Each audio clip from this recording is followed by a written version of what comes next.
Welcome to the first of a series of interviews to celebrate South Asian Heritage Month. I'm here with Leyla. Great to see you, Leyla. Oh, thanks so much for having me, Jenny. Oh, I'm delighted to have you here. I think if you could tell us a little bit about yourself, but also about your South Asian heritage, that would be amazing. Yeah, brilliant. I'm Leyla. I'm one of the coaches on the Diverse Coaching Directory, and I have my own business called Diverse Minds, which is all about coaching and consultancy on very practical mental health and well-being in the workplace and race equity. And yeah, I really love that question, Jenny, because it's so important to understand the plurality and perspectives. South Asia is a huge geographical landmass, and my particular South Asian heritage, what I refer to it as double diaspora. So my great grandparents were from Gujarat, and then my grandparents, the British government gave certain Indian communities money to go over to East Africa. So they went to East Africa. And so a lot of my family define as East African Asian. And actually, I've never been to India. I have been to East Africa. So yeah, I would say I'm Gujarati, third generation, East African Asian. Wow, wow. I think even that will just blow some people's mind to understand because there's a lot in terms of your heritage there. Actually, and the language you used, I would like you, can you explain what diaspora means to the audience?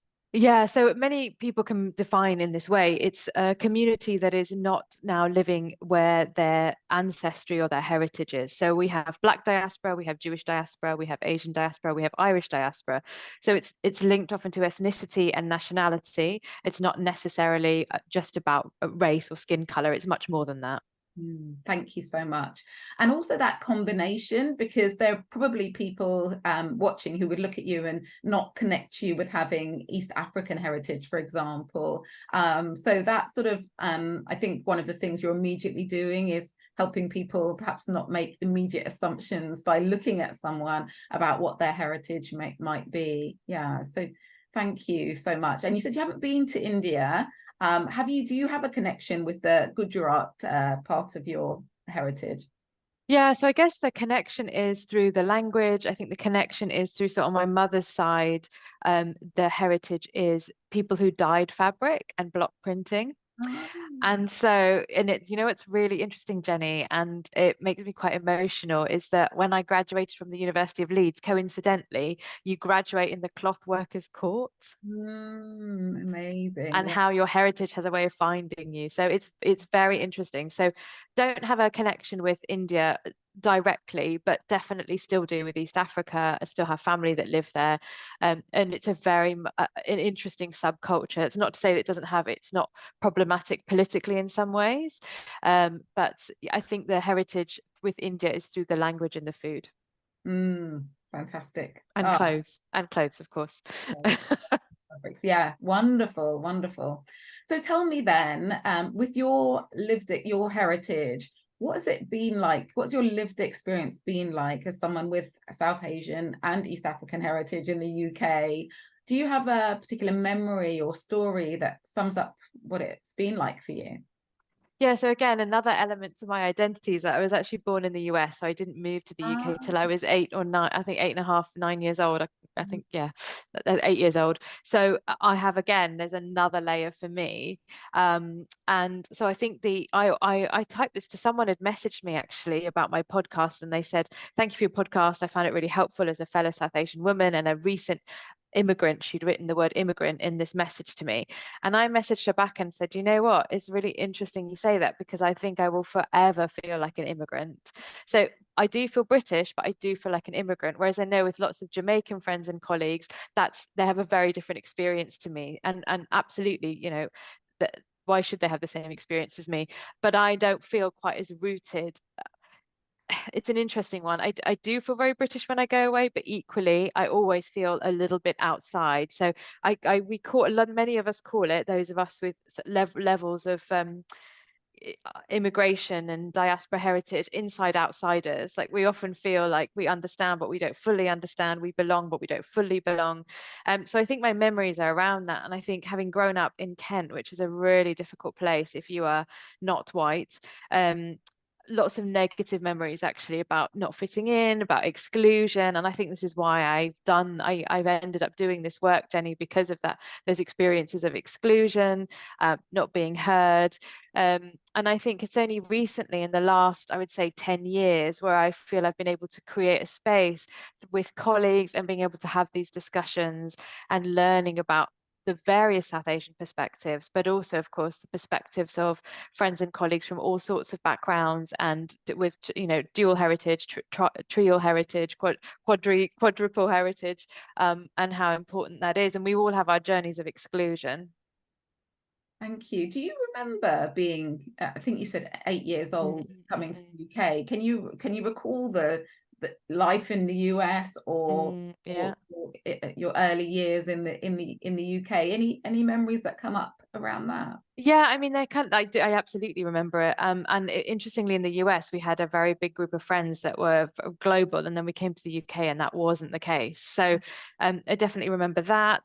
I remember I remember, sometimes people say, "Oh, well, it's really similar because English is spoken, etc." But actually, even to this day, I find Americans, whether that's African Americans, Latinx Americans, Euro Americans, um, second, third generation Southeast Asian Americans, etc., much easier to connect with, because I find that the directness of the language, the way things are, laid on the table, is very different to British culture. And I think even to this day, I struggle with that. I had memories of, I don't, just I think maybe the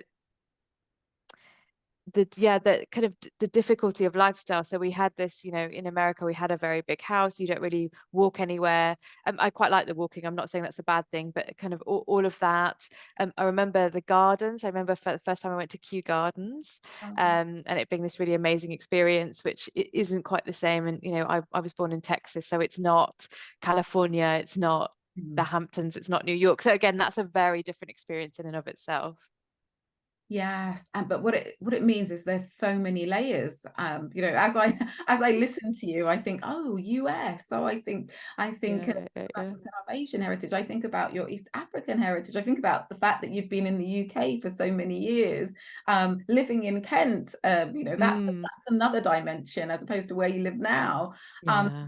all of these experiences make you who you are today, but also, as you said, give you that inside outside experience, which is really interesting, and maybe something people haven't thought about before. Maybe there will be people here watching thinking, oh, what does that mean to feel like you're part of something but not quite, not fully.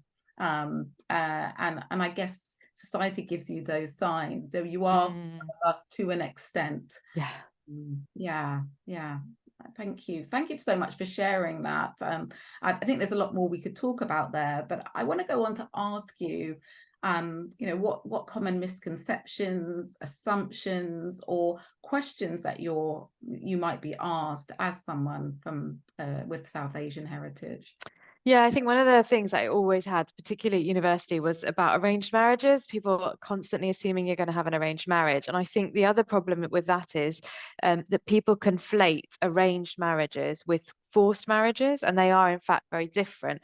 And actually, I don't use the term arranged marriage anymore. I say family organized, because there are many people who really trust their families to find them someone suitable for them. And there's actually quite an interesting voice.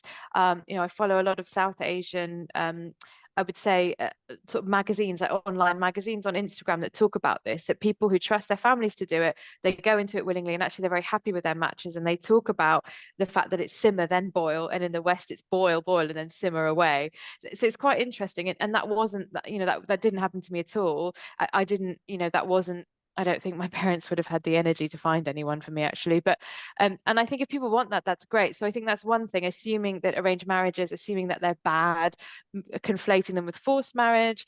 I think assuming that you've been locked in a tower and not been able to do anything, and there's a very poor you, that you're very submissive, and you need confidence training, as is the rhetoric with a lot of women's leadership development. And I say to people, seriously, have you been in a room with a big group of South Asian women, particularly if I talk about my slice of South Asian culture?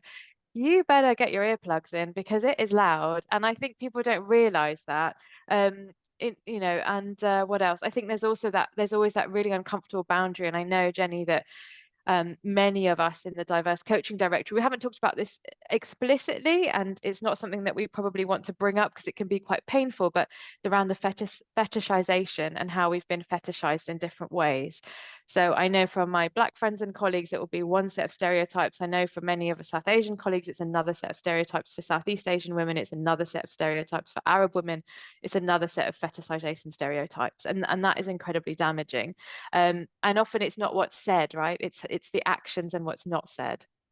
Absolutely. How you, yes, exoticized, fetishized. Absolutely. Can you repeat what you said about can you repeat the language you used instead of arranged marriage? Is it family organized? I say family organized because I think I think the problem is, yes, they might be arranged, but people just get the wrong end of the stick. And I think the other problem is that it's all the time in the media, slightly less so. But I spoke to playwright Erin Desi, and she talks about this. She said, unfortunately, those are the things that get commissioned because they tick the box. But if we really have to stop and we really have to think about, why do we keep commissioning this? It's not the people who are writing its fault, because that's what gets picked up, but how can we change it at a systemic level? And also Riz Ahmed said something really powerful a few years ago. He said, I know that I will have made it when I can play the main romantic lead and not the side part, or not the terrorist, or not the stereotype. Yeah. Your best friend and not the Yeah. yeah, absolutely, I get that. Yeah, I think language really matters, and I really like that language of trusting your family to organize for you, because our families know us best, and they can do that if that's what you want, as opposed to someone forcing you into something that you don't want to be part of. And I think people could, just watching today, just check themselves. How do I perhaps, make exotic my colleagues? I'm probably trying to go the opposite way to showing bias and negativity, but am I going the other way as well, and making this person different in a way that's not healthy? So yeah, useful, I think, markers for people to think, oh, am I falling into these traps, these stereotypes? So do you think your heritage, and we're hearing it's a very diverse heritage, has had an impact on you becoming a coach, or any impact on your style of coaching? Yeah, I think it's interesting, isn't it? Because I think in many South Asian cultures, what happens is it is informal coaching, right? Because you sit around, so cooking is a really big part of it, and food preparation. And I was talking with a friend this morning who said he found it really frustrating sometimes where the men get fed first and then the women are in the kitchen eating. And I said, yes, if it's not consensual, it's not great. But I said often it's an indirect way of women creating safe spaces for themselves. And actually, I think a lot of coaching takes place when you are skinning the beans, when you are separating the dal, when you're doing, when you're washing the rice. I think all of that kind of activity, that productivity, that collectivism, there is a lot of actually group coaching that goes on. And I think that there's something as well. And I remember when I did my first global majority leadership program, we talked about how our culture, what we bring into the workplace. And one of the things I said was around sitting in circles. So you don't tend to, you might sit at a table for your meal, but there's a lot of sitting in circles. Everything's done quite concentrically. So for me, there's something around that community, that collaboration. I very much, with my coaches, think of it as a collaborative relationship. I really sort of encourage people to bring their own heritage into the space and to talk about that, to talk about their culture and what it means. And I think that to have the tools and to be properly trained is brilliant on top of the cultural element, because you've then got the the ethical side of it and the trained side of it, along with the fact that I think also think about our meetings in the diverse coaching directory, the online space, the photos that you send from the meetup. There is that sense of connectedness, and that's, I think, really what I aim to bring to my coaching from that cultural perspective. Yeah, that sounds good. I like this idea, actually, of cooking and coaching, and I think you might have that. Get everyone together, people, Yeah, vegetables, and talking. yeah. some people are a bit intimidated as well by the sort of one direct, let's talk to each other. Yeah. And something like that, it just comes, doesn't it? It just flows out. So you might have a product, but I completely hear where you're coming from, and that consensual piece is important. I went on holiday many years ago to Sicily with someone who was Sicilian, and the women ended up cleaning the octopus to put on the barbecue, and the wasps were around us, and it was for me a horrible experience. But there was definitely bonding that went on at the same time. So yeah, I can see what you're saying. So my final question is, what are your thoughts on diversity and inclusion in the workplace in today's society? I'd love your thoughts. I'd love you to tell me a bit more about how your podcast helps actually as well, and a bit of the work you do. But what are your thoughts, and a little bit more about the work you do in your podcast? Yeah, thank you, Jenny. I think it's a great question, and I think it seems to be at an interesting crossroads at the moment. I think, you'll be very aware, and many of our colleagues will be very aware, June 2020, we saw this incredible, oh my goodness, we better do something, particularly around race, starting to think about how viewing the videos, which I didn't do and many colleagues didn't, but seeing brutality like that, how it impacts on Black and global majority colleagues' mental well-being, and where there were listening exercises and there was lots going on. And I feel that now some of that is fizzled out. I also feel, sadly, we've got a long way to go in terms of thinking about people as complex individuals.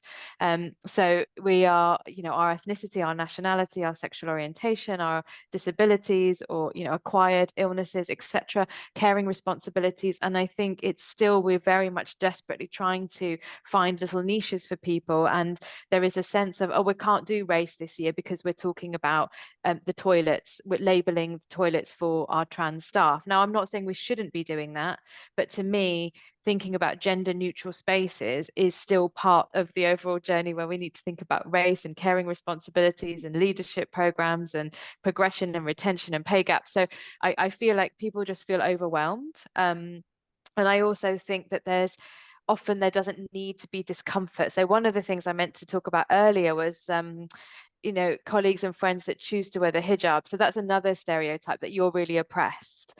But many people, that is their choice, that is what they want to do. And there's always going to be plurality in religion. And I don't wear the hijab, I choose not to, and I respect people that choose to, absolutely. And I would never say to someone what they should or shouldn't do. But these assumptions, and I think not being able to unpick that. So we don't need to go to someone and say, oh, can I just find out everything about why you choose to wear the hijab? But we can say, I want to have a conversation about our workplace and how we can support practicing Muslims. And also, if people are cultural Muslims and they want certain days off, how can we do that? Just as we would do with our Sikh colleagues, our Hindu colleagues, there's a lot there, like we do with our Christian colleagues, our Jewish colleagues. So I just think that I think that often what the conversations that we see in the media, and this term culture wars, which is quite incredulous to me, because it doesn't have to be a war, right? It's kind of cultural understanding, and the weaponizing of the word woke makes me very sad. And I've seen some really great African American commentators on race say that, the woke word has been weaponized like the race hate word for Black communities was, because people know they can't use that word, so they're using this word to put people down. And if we think about the origins of the word, and be woke, be aware about police brutality in African American peoples, that it's just nonsensical. And I think what we're seeing is that there are many people who feel that power is being wrenched away from them, as opposed to seeing it as a collaborative mechanism or way in which we can live and work together productively. We don't have to be best friends with everyone. We don't have to say, oh, I want to live my life exactly the way you do. But I think what we do need to do is to say, I choose to live this way, you choose to live that way, I respect it, and this is how we can live and work together. And I feel that discussion is in a way been lost somehow, because it's almost who's right and who's wrong. And I think with this area of work, it's not clear cut. They're not clear cut answers. There are lots of different ways of doing things. And of course, people have to live by the law of the land. I understand that, but they also need to have the freedom to express themselves. Yeah, I think that's a important note to end on, this idea actually that and I say a lot that for everyone to win, no one has to lose. Yeah. The fact that people can, that get very caught up in the fact that they might lose something, and so then sort of opt out or weaponize words or resist a change that could be positive for everyone. And there's a lot of work to do there. I think, thank you for tapping into this idea of overwhelm as well, that I think particularly for DEI, diversity, equity and inclusion professionals, it can feel like there's a lot to do. And there absolutely is. But I think this idea of putting one step in front of another, one foot in front of another, and consulting people like yourself who have, an amazing podcast, over 200 episodes, huge congratulations. So an amazing podcast full of resources, the fact that you're a practitioner yourself and actually have worked in an organization doing this work, so really get it. People like you are the people that people should be turning to get support and advice. So thank you. I guess I've got one last, just maybe one thought that I'd like you to sort of share, and that is, if somebody wanted to understand South Asian heritage a little bit more, to delve in a little bit, or to understand more, to do a bit of more research, what's the one thing you might encourage them to do? Yeah, so I'd say go onto the South Asian Heritage Month website and have a look at the events going on. And also, I would also say, get a map out of the South Asian area and look at all the different countries, and then start to find information about those different countries. So if you want to find out about food, about dress, about history, I mean, there's absolutely loads I don't know. And I feel like a lot of the history has been hidden from us collectively, whether we are South Asian or not, and just get into it and find people who are doing the work and doing the education. And on that point, with my podcast, Jenny, one of the reasons I started it was to give people a voice who don't normally get the chance to speak. Yeah, I've got lots of guests from different South Asian heritage backgrounds. I had an amazing, I'm really excited to see what she does, but I got to speak to her when she was doing her MA in fashion. She's Hazara, which is a specific ethnic group in Afghanistan. She talks about her journey. She went to university in Derby, and then she did her MA at Kingston, and she's just launched her designs, and it's all based on her grandma's embroidery patterns. So these things we can pick up, they're all around us.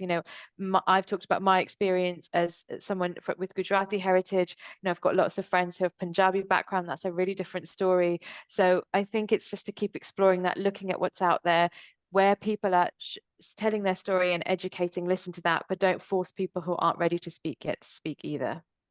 Perfect, thank you. Find out more about Leyla on the Diverse Executive Coach Directory, her organisation Diverse Minds, and also she's done a fantastic TED Talk, so do look that up as well. Thank you so much, Leyla. I've learned a lot, definitely some new language, some new things to think about, and I'm definitely going to get a map out and make sure I understand the full breadth of the countries that make up South Asia. Thank you. Thanks so much, Jenny.